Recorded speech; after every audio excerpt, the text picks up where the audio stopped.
5 popular rentasan di TV minggu ini.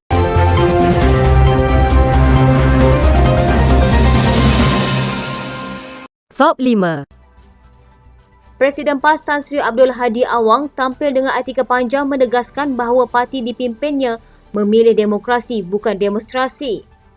Timbalan Pengerusi Perikatan Nasional itu berkata, PAS tidak menentang demonstrasi secara mutlak semasa laungan lantang reformasi yang menjadi slogan PKR. Beliau yang juga ahli Parlimen Maram mendakwa apabila PAS menarik diri daripada bersih, kekuatan parti yang sebenar telah dipergunakan untuk satu agenda yang salah. Jelasnya menerusi minda Presiden PAS, pendekatan damai hendaklah diutamakan dalam gerak kerja Islam, bahkan lebih wajib diambil khususnya terhadap apa yang berlaku di tanah air sendiri. Bekas Menteri Besar Terengganu sepenggal itu juga berkata, pendekatan secara keras termasuk demonstrasi jalanan boleh mencetuskan pergaduhan dengan polis dan tentera daripada kalangan saudara seagama dan sebangsa di dalam negara sendiri. Sebelum ini, Hadi mengaku bahawa ada usaha oleh PN untuk menjatuhkan kerajaan perpaduan, malah tindakan menumbangkan kerajaan adalah biasa dalam politik. Dia juga berkata PN berhak untuk meneruskan rancangan menumbangkan kerajaan perpaduan, meskipun ada yang meremehkan perkara tersebut. Kenyataan Hadi itu mengundang kritikan banyak pihak apabila dilihat tidak bertanggungjawab dan bercanggah dengan titah yang di-Pertuan Agong di Parlimen supaya kerajaan diterajui Datuk Seri Anwar Ibrahim dipertahankan. Beberapa laporan polis terhadap Hadi juga dibuat antaranya oleh Pemuda Amaran Nasional dan Angkatan Muda Keadilan. Selain itu, memorandum juga ada dihantar kepada Yang di-Pertuan Agong meminta pertimbangan baginda menarik balik gelaran Tan Sri daripada Hadi atas kenyataan itu. Top 4. Bila kritik PAS terus PKR lawan Al-Quran. Inilah cara PAS berpolitik seolah jika tidak bersama PAS, semua bukan Islam dan lawan Al-Quran. Majlis Faktor Kebangsaan sudah sampai masanya bertindak, makin membengkak masalah Islam ini yang diucapkan oleh Haji Adi. Adakah keramat begitu sekali PAS ini seolah-olah jika terusik PAS, maka Islam akan terancam? Suci sekali PAS ini sesuci air Zam-Zam, benarkah begitu? Itu antara pertikaian netizen apabila Presiden PAS Tan Sri Abdul Hadi Awang menyifatkan Parti Keadilan Rakyat kini berlawanan dengan ajaran Al-Quran. Ini adalah susulan kenyataan di Facebook rasminya mengenai pelaksanaan tugas sebagai hamba Allah dengan melakukan ibadat. Tambah Hadi, Allah juga mewajibkan kepada seluruh hambanya agar berpolitik. Namun, warganet melihat perkara tersebut sebagai mainan politik sambil mengkritik adakah ia dikira melawan Al-Quran jika tidak menyokong parti tersebut.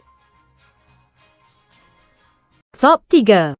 Datuk Seri Anwar Ibrahim menegaskan bahawa tujuan beliau menjadi Perdana Menteri adalah untuk membetulkan sistem negara.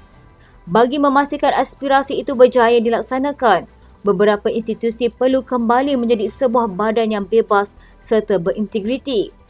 Antaranya adalah Suruhanjaya Pencegahan Rasuah Malaysia, Jabatan Peguam Negara dan Badan Kehakiman.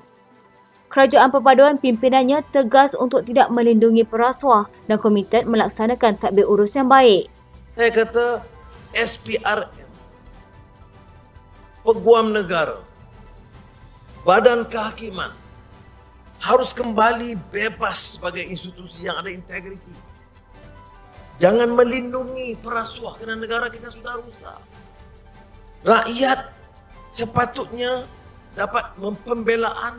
Anwar yang juga Menteri Kewangan itu turut memberi jaminan bahawa beliau tidak akan berlaku zalim terhadap mana-mana pihak termasuk pemimpin pembangkang. Mengapa ketua Parti Islam boleh pertahankan pengkhianatan, kezaliman? Zalim apa? Kamu tahu ke apa kes ni? Kamu baca ke pertuduhan dia? Kamu nak pertahankan ke orang atau parti yang ambil 200 juta, 300 juta daripada syarikat-syarikat ataupun keputusan kerajaan dan habuan itu dipindah kepada parti? Itu pun nak dipertahankan. Islam apa begini? Top 2. Pelbagai agensi berita di India melaporkan bahawa pendakwah Islam Dr. Zakir Naik yang dikehendaki oleh pihak berkuasa India mungkin ditahan di Oman dan dihantar pulang ke negara itu.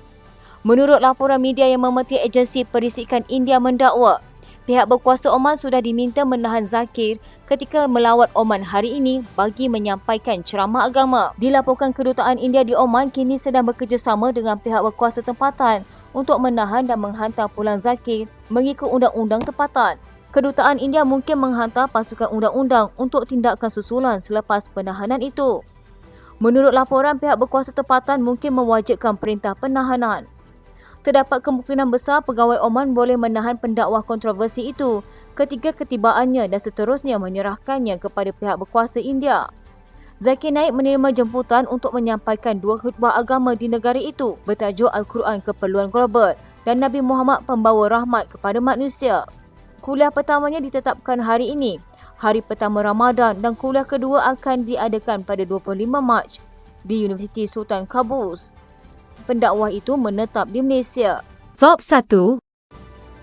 Timbalan Perdana Menteri Datuk Seri Dr. Ahmad Zahid Hamidi memberi jaminan pimpinan baharu UMNO bersama Barisan Nasional akan terus mendukung dan memperkukuhkan kerajaan perpaduan. Presiden UMNO itu berkata berdasarkan keputusan pemilihan UMNO 2023, ia jelas menunjukkan bahawa setiap peringkat kepimpinan nasional serta akar umbi itu memberi dukungan sepenuhnya kepada keutuhan kerajaan perpaduan yang dipimpin Perdana Menteri Datuk Seri Anwar Ibrahim. Jelas memperlihatkan bahawa kelahan untuk menggugat kerajaan perpaduan yang ada adalah sesuatu yang boleh dielakkan. Ini terlihat dari bahawa kesatupaduan pemilihan terhadap pimpinan UMNO memperlihatkan bahawa dokongan daripada akar umbi jelas untuk kepimpinan di peringkat nasional memberikan dokongan sepenuhnya kepada keutuhan kerajaan perpaduan yang ada sekarang. Selain sokongan UMNO dan Parti Komponen BN, Ahmad Zahid yakin parti termasuk dari Sabah dan Sarawak di bawah kerajaan perpaduan juga akan terus mendukung kerajaan ini. Terdahulu, Pengerusi Badan Perhubungan UMNO Pahang, Datuk Seri Wan Rusdi Wan Ismail, Pengerusi Badan Perhubungan UMNO Johor, Datuk Seri Muhammad Khalid Nordin, dan Pengerusi Badan Perhubungan UMNO Wilayah Persekutuan, Datuk Seri Johari Abdul Ghani, diumumkan memenangi jawatan naib Presiden UMNO bagi sesi 2023 hingga 2026.